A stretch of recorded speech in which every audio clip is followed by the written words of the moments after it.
Everybody loves a long shot. Everybody needs a place to fall. But when I knew that it was you, it was too much to lose. You had me terrified to waste it all. Everybody wastes a whole life for a miracle to come along.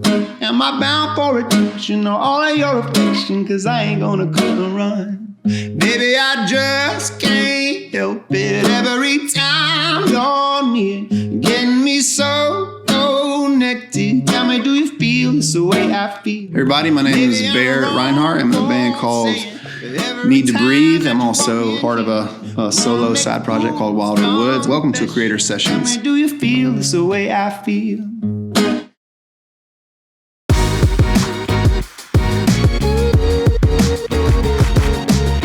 Today's creator session is filled with vulnerability and so much creative inspiration.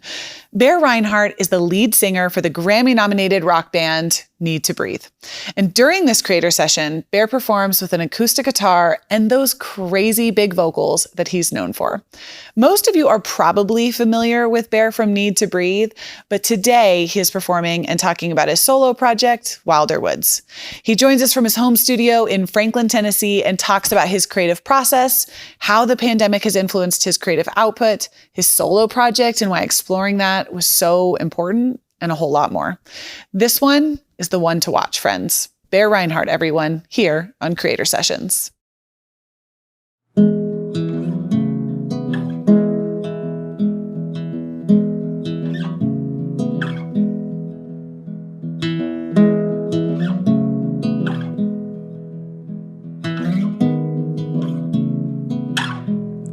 There is a shadow in the hallway trying to frighten you, but don't let the darkness surround you. You can make it through, and don't you give up on the kingdom. Think it's crashing in? No, it ain't worth all the worry. They'll still let you in. Someday soon these worries roll on. Someday soon enough. Sometimes the weight of decisions try to bury you, but don't let the shame tell you something that you know ain't true. And just 'cause you feel like a stranger, that don't mean you are. God, I could use a reminder of what forgiveness is for. Someday soon these worries roll on. Someday soon enough. Sometimes the cold wind blows, sometimes the wolves rush in, but don't think the battle's over just 'cause you say amen. Someday soon these worries roll on.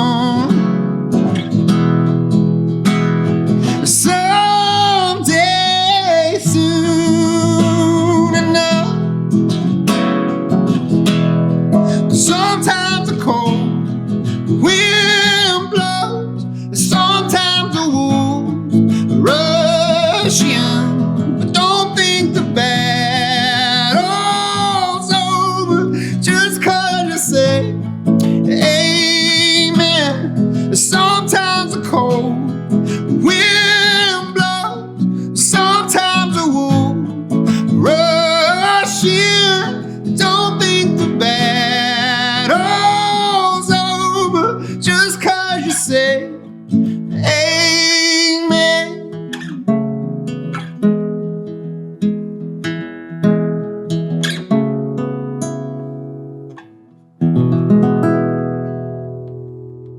I started to think about kind of what to talk about today, and honestly, I kind of feel goofy about it.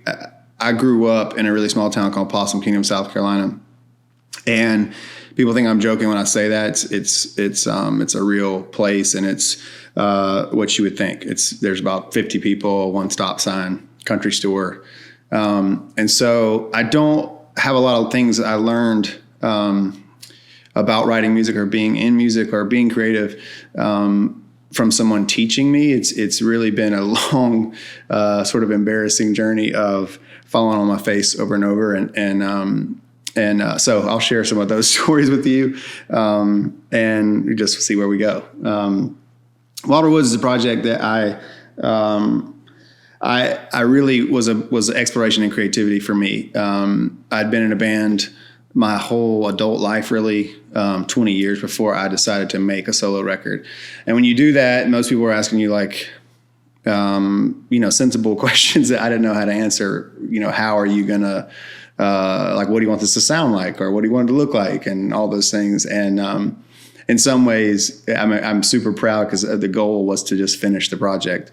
But in other ways, I learned so many lessons in it about sort of forcing some limitations on myself. I think it was a little bit too broad of what the questions were. It's like, what do you want this to look like? Well, I think this is amazing. Let's do that. But I think the thing that was critical for me and a huge lesson I learned during it, and maybe this will help you. I didn't want to do the project in a lot of ways, or I put it off for a year or two because of some parts of the project that I don't like, or at least the process that I don't like. And for me, that was making demos. We are in my studio here in Franklin, Tennessee, and I feel like I've exercised those demons in some ways over the last few years. Just didn't grow up doing that kind of thing. I'm not a guy who knows a lot about guitar pedals or techie. I always thought that stuff was kind of nerdy, to be honest with you. And I was like, I'll just worry about the songs and singing. And so for the first time, I was sort of faced with, if I'm going to do this solo project, it's going to be because I'll sort of alleviate that fear of being part of that process. Because at that time, I just didn't have a budget to go hire somebody to do it. There wasn't the same apparatus that you have with the band, some major label I could call or manager. And so anyway, all that to be said, I read a book called War on Art that probably gets talked about on here a bunch, I would imagine. And if you haven't, if you're waiting to kind of get going on something, it's a great kick in the butt. And I needed that. I needed somebody to say, it's okay to fail and go out there and see what happens. And honestly, through that process, I've just learned a lot over the last couple of years about, when creativity is good for me, how to not beat myself up over, not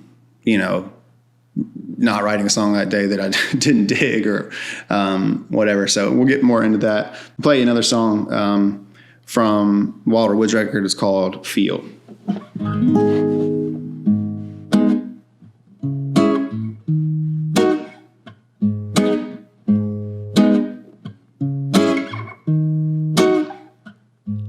Everybody loves a long shot. Everybody needs a place to fall. But when I knew that it was you, it was too much to lose. You had me terrified to waste it all.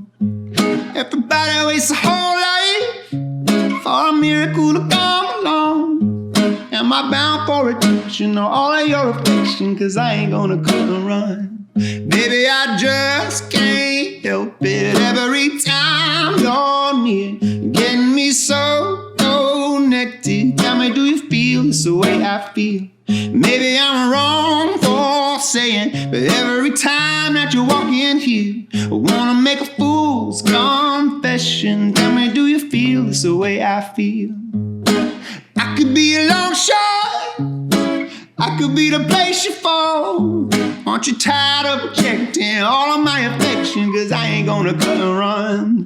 Baby, I just can't help it. Every time you're near, getting me so connected. Tell me, do you feel this the way I feel? Maybe I'm wrong for saying, but every time that you walk in here, I wanna make a fool's confession. Tell me, do you feel this the way I feel? Yeah. So this bridge is I'm feeling insecure about all of a sudden. It's maybe the dumbest lyric I've ever written. I struggle with avoiding telling the crowd that every time I sing the song, but it goes like this. I've been drinking, I've been thinking too much about you now. I've been drinking, I've been thinking too much about you now. Yeah, I've been drinking, I've been thinking too much about you now. I've been drinking, I've been thinking too much about you now. Oh, I just can't help it every time you're near. Getting me so connected. Tell me, do you feel this the way I feel? Maybe I'm wrong for saying, but every time that you walk in here, wanna make a fool's confession. Tell me, do you feel this the way I feel? Wanna make a fool's confession. Tell me, do you feel this the way I feel?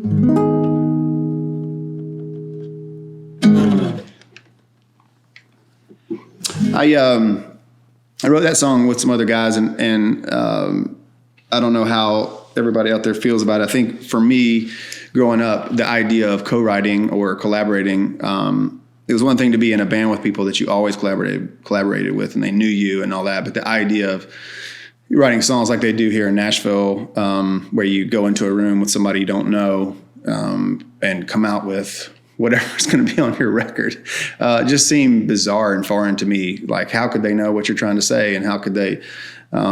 So I'll just give you my take on some of that, and also some of the things I've learned, which is, one, obviously it's hugely helpful to learn how other people do it. Doesn't matter necessarily if you wrote a good song that day. For me, it's more about understanding how people's process is, the tools they use to get the demos down, the different personalities about, you learn things about yourself through that. What I've learned, for instance, for me, is I would go into these writes, and I remember, I wrote this song that they didn't cut anyway, so it doesn't matter. But I went in with some bigger country acts, and one of them was this Brothers Osborne, who they're great dudes, and I don't think they would mind me telling you this story. But I go in there and sit down, and I'm just so nervous is not the right word, but I just really wanted it to be good. I was like, I really need this cut, I need to get whatever. And I'm sure that's the way every songwriter goes in there. And, I kind of wake up from whatever that fog is, like 5 hours later when we're ending the write, and it's like, well, okay, see you later. We'll keep in touch or whatever. And I realized that I had sat in the same corner of the couch, the entire time. And there's something very not cool about that for me. And I've heard Paul Simon talk about, being one step removed. So like writing songs and like throwing a tennis ball against the wall or whatever. And for me, moving around is a big part of it. My brain doesn't work as well.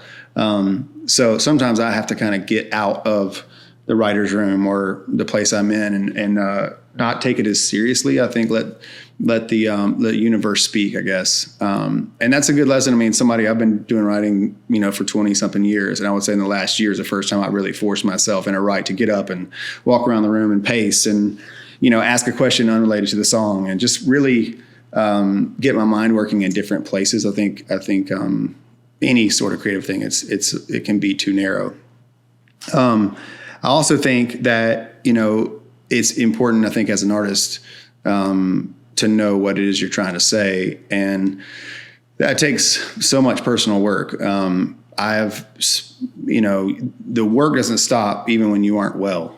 And so I think for me, it's been a really crazy reminder when I look back on a period. It's hard to know it when you're in the period. When you're working on it, those 3 or 4 or 5 months, you're working on something and you look back, you're like, man, that sucked. And I can't figure out why. It's like, not that the song sucked, but I'm not really saying anything. There's got to be some. And for me, there's a connectedness that I need, to life and to faith and the people that I love. I'm pointing over there, like you can see them there. It's my family's house, but I think that there's a connectedness that you have to write great things. It doesn't mean that you can't keep working or that you should stop working. But so I think there's a groundwork to that. A lot of people I think this is kind of a dumb thing, but a lot of people, when you first get started in music, a lot of the questions I get from young people is, do I have to be depressed or an alcoholic, or, do I have to have these horrible things happen in my life? Is that why, the songs are good? And the truth is, in my opinion, that's the opposite of it.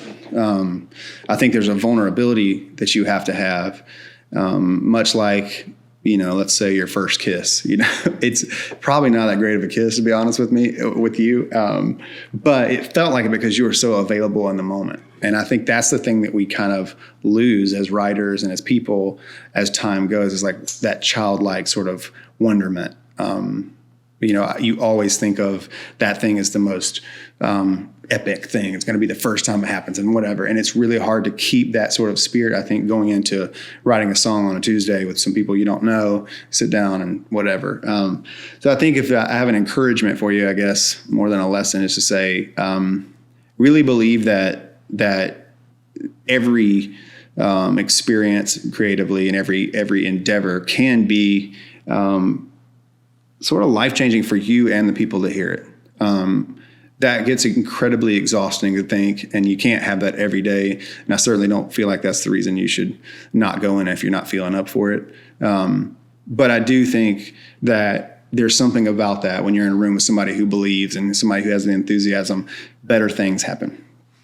All right, I'm going to play you another song. I'm going to actually try to play you a new song. And I probably will botch this up, but we're going to give it a ride anyway. I think something I tell myself all the time is it's what's the worst could happen? It's just music. Actually, one of my buddies, I was in a songwrite one day, Anderson East, and we're writing, and he said something like, I was trying to put this live demo down. I was all mortified because I think he's a great singer, and I'm trying to sing in front of him. And he's like, Bear, it's just music. Who cares? What's worse gonna happen? So anyway, here we go.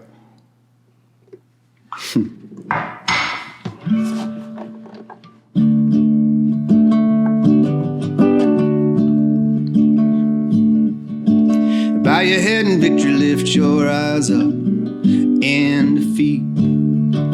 Someday your valley's gonna be somebody else's peak. So long as you're a fighter, you will know what it is to lose. And if God forbid you win, then I hope that grace wins too. You ain't ever gonna know whose side you're on. Long as the wind blows your feelings like a sailboat in the storm.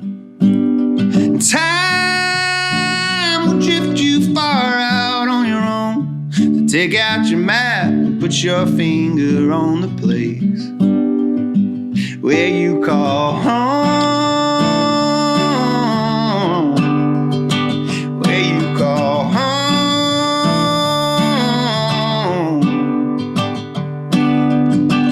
Everybody with a name and an address knows what it's like. You find yourself in a strange place thinking, this ain't my life. So if you're ever in need of a train to get back or get on through, take a ride to the place of the first time everything felt true. You ain't ever gonna know whose side you're on. Long as the wind blows your feelings like a sailboat in the storm. Time will drift you far out on your own. Take out the map, put your finger on the place where you call home. Where you call home. Where you call home.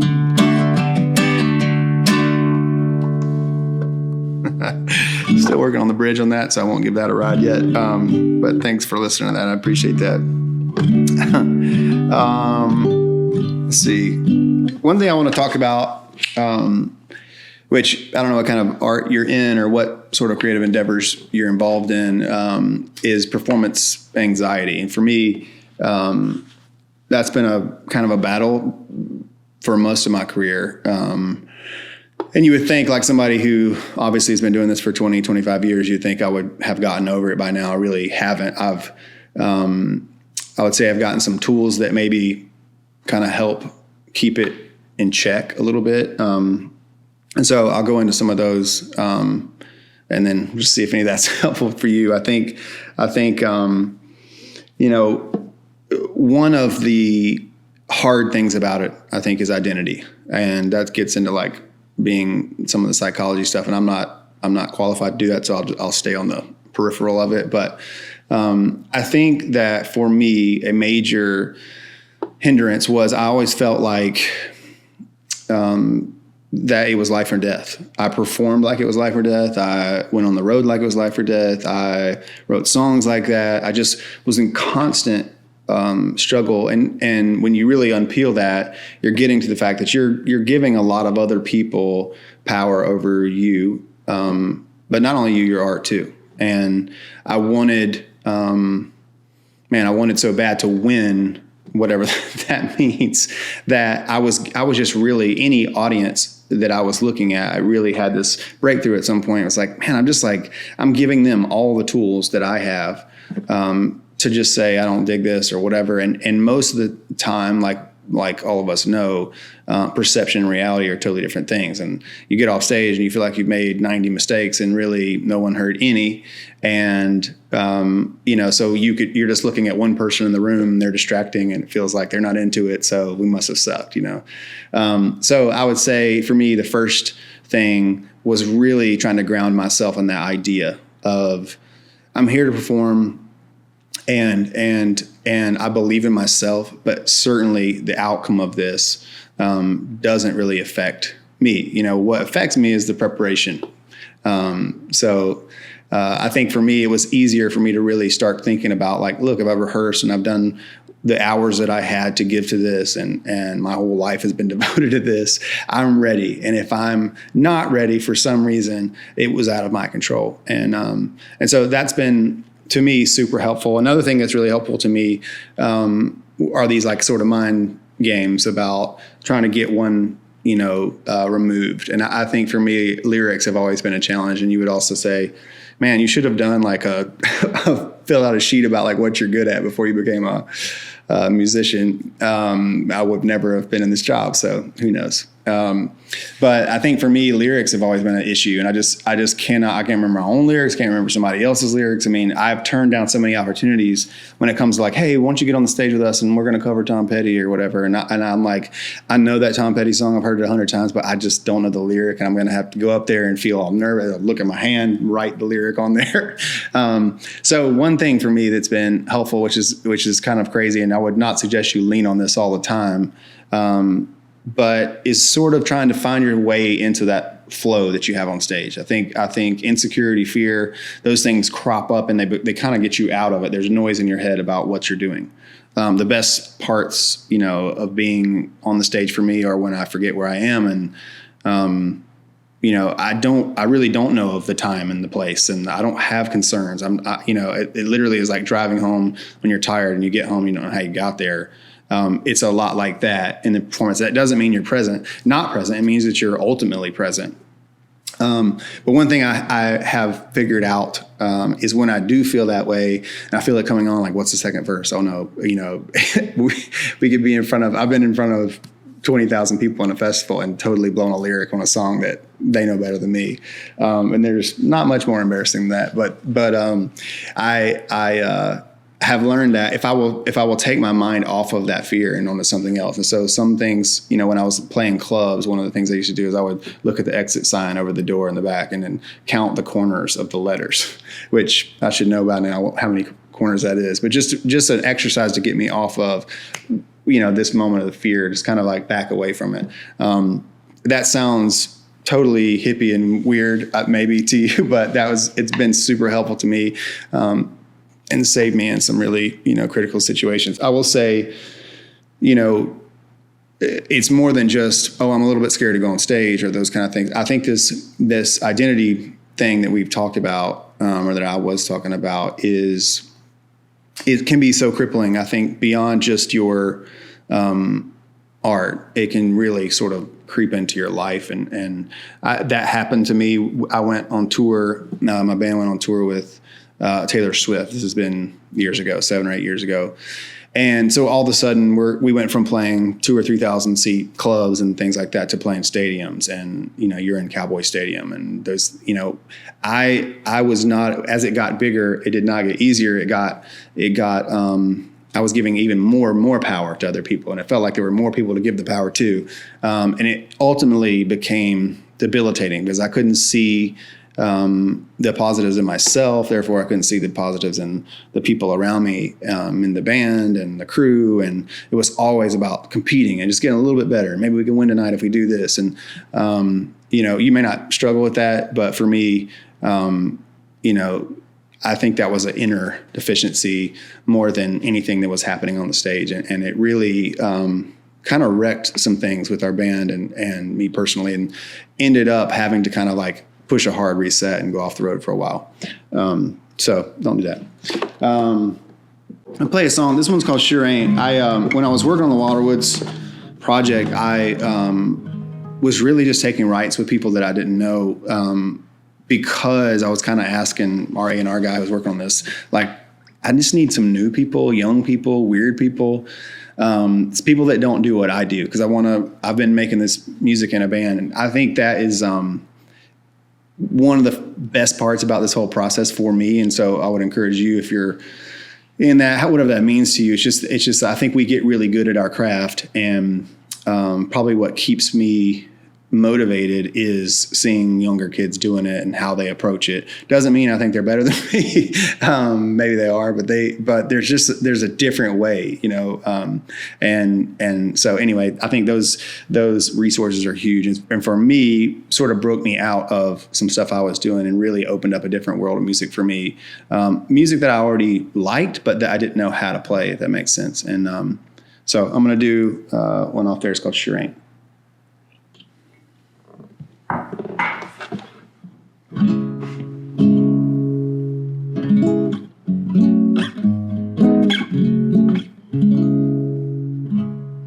But I can't remember the lyric, so let me think about it for a second. There we go. I know that you're not asking, but I thought I'd let you know. If you're wondering what might happen, if the space between us flows, if you're thinking you might kiss me, oh, I would not be opposed. Might just say my weakness, everything might change, leave my world in pieces, the best possible way. Might make me go crazy, might make me fall hard. Sure ain't gonna break my heart. Sure ain't gonna break my heart. Woo. I know that you're not asking, but I thought I'd let you know. If you're wondering what might happen,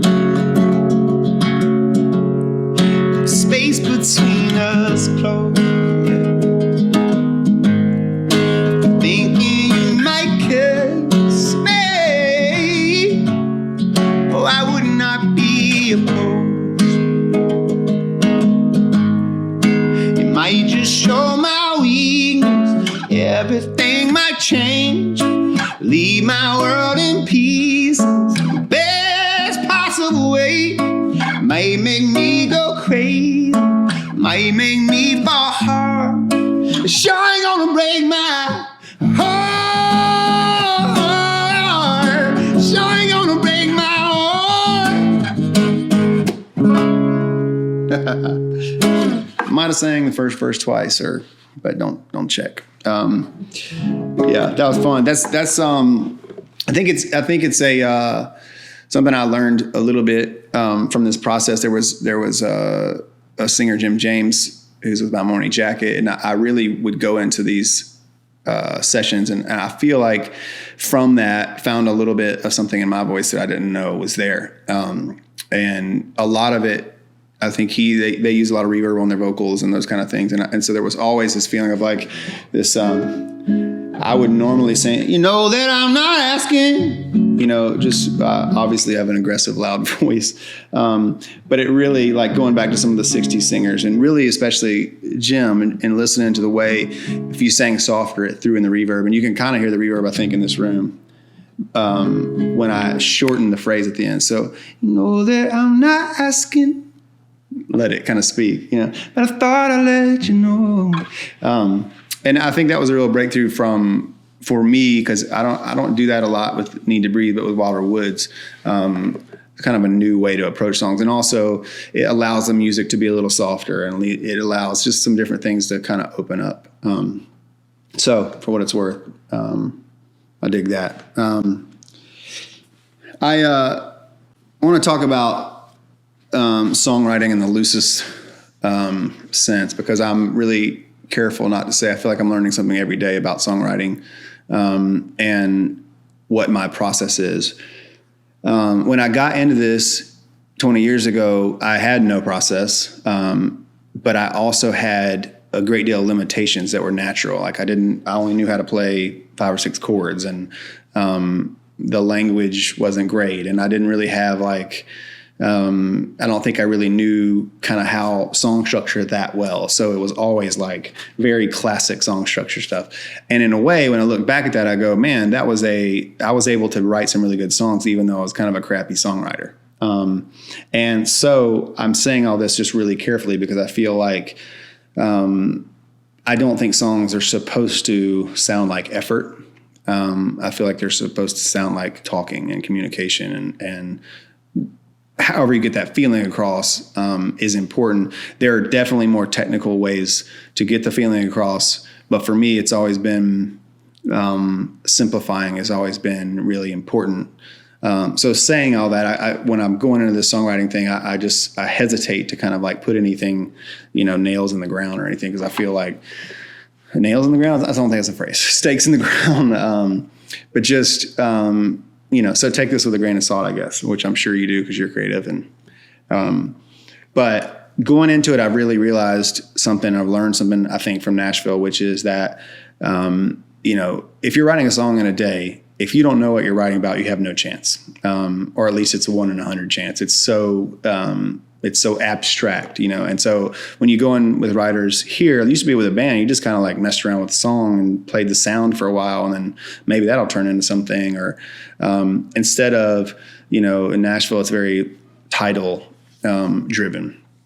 And the thing that I've learned from that, and just hopefully give you some freedom if you do write songs, or if even, I'm sure this is true with, I mean, I know it's true with writing books and you know, movies and all that stuff. It's like there's such an arc to it and a way to do it. And as an artist, it's really hard to kind of adapt the idea of like, I'm trying to put my soul out here. I don't need to put it through some sort of filter of the way it's supposed to be, especially if you're a personality like mine, which is like, well, I'm like nobody. And I can, saying that, I feel like for me in the last year or two, it's been a really like eye-opening thing. And this is going to sound so dumb, because I think all the lessons you learn later in life probably are really simple.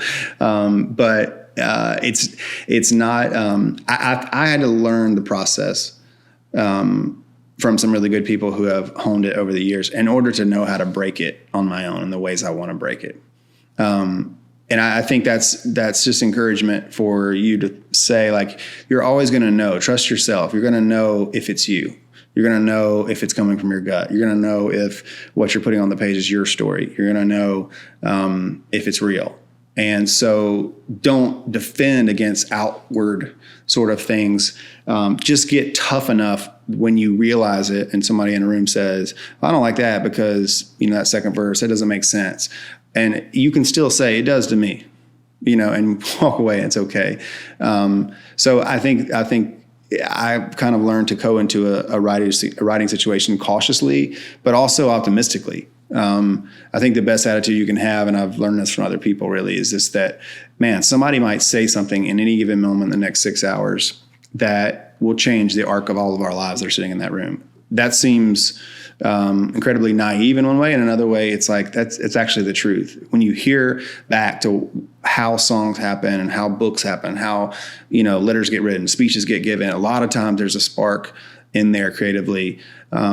And I've found that it's very small and you never know where it's coming from. Even though there's some really great writers and maybe it comes from them more often than not, it's certainly not always like that. And so I've tried to get a preparation of that process. It's easy when, my studio stuff is over here and I come in and I have a whole thing I do in the morning, a routine. And I think that probably comes from my sports background, but also just seeing how writers do it. Of coming in, I get my coffee, I put it in a certain place. I start with a certain kind of order of sounds that I use and those kind of things. And I think it's important to do that because it lets you know where you are and also gives you some confidence and gets the ball rolling a little bit. So I think there's a certain process of that. There's also a process to going into collaboration, I think. And that's really about, like I said before, I just think personally you being in a healthy place and being optimistic about the environment you're going into. And understanding that you don't control it or own it or those kind of things, but at the same time having confidence in yourself that when it feels like it's getting away from you, you'll be able to know it. If there's anything I think I've taken into this last year or two, it's that there's been so many great things. There's also been some really crappy days when you walk away and it's like, well, that didn't happen, but that's part of this process. That's the reason I'm having the other good days. I'm going to sing you one more song here. And I haven't sung this in a long time either, so hopefully I won't sing the second verse. I am going to use a lyric on my phone, though, so give that a ride.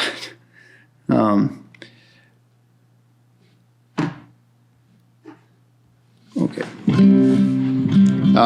So I grew up with a dad that was a preacher and in the South, and that has really informed a lot of the things I think that I've written about, not necessarily from a faith thing, but more from a doubt thing. I think there's nothing like growing up in a sort of like Southern churchy pastor home to make you kind of doubt what's real. So my faith is still really, really important to me. But I feel like it's mine at this point. And it's kind of nice and freeing to feel that way. So I wrote this song really about how anything that's run by people can be turned into manipulation. And obviously religion is one of those things that's happened that way in a lot of places. Doesn't mean it's all bad. Don't freak out, Mom, if you're watching this. But this one's called Religion. I was on my knees again. Oh, that's way too high. Maybe just edit that if you want to, or not. Okay, here we go. I was on my knees again, begging for my ways to change.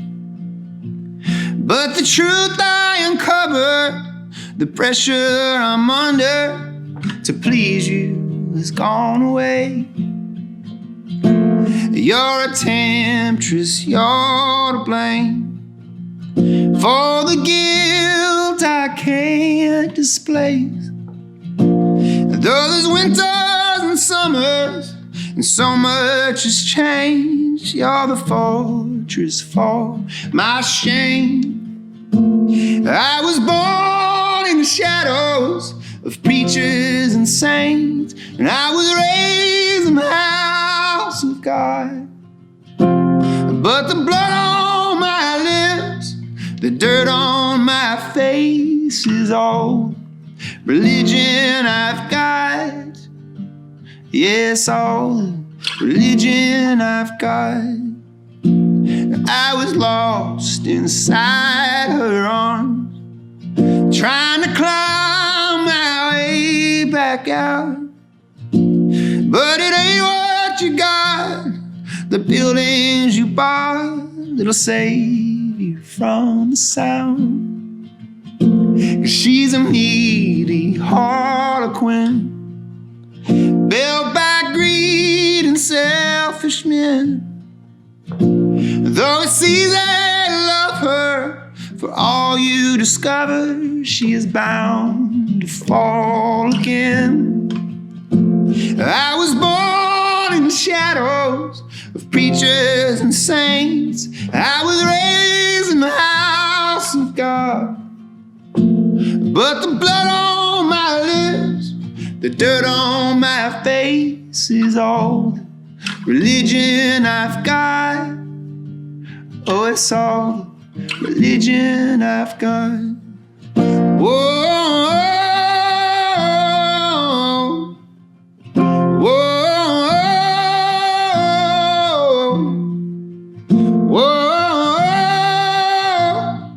whoa, it's all the religion I've got.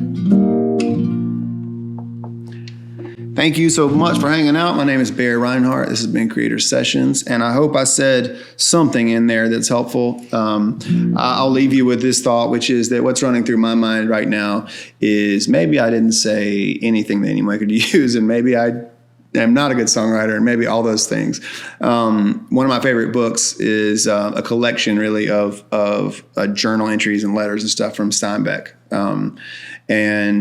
the process for him was, every morning kind of getting in there, and it was sort of a confessional start.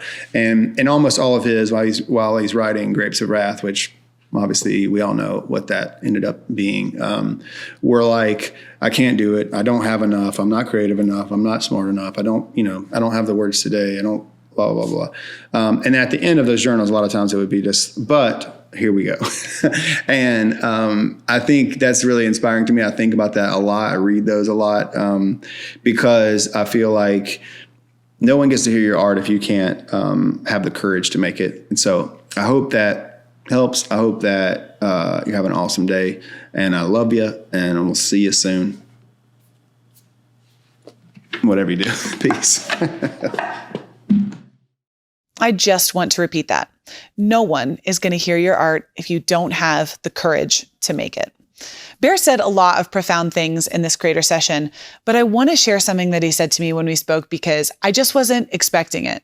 And it's almost hard to believe given his talent and his success. He said that he was nervous to participate in creator sessions, and then goes on to say that early in his career, he compared himself to other creators around him, and he didn't see himself measuring up to their talent. For those of you that share that same feeling, remember that this is coming from the lead singer of a Grammy-nominated band.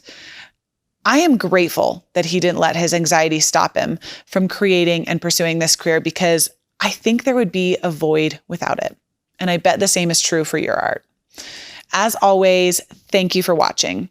And remember that our mission is to help creators. So if you loved this episode, check out both Need to Breathe and Wilder Woods on Spotify, and let us know in the comments what you loved about today's episode.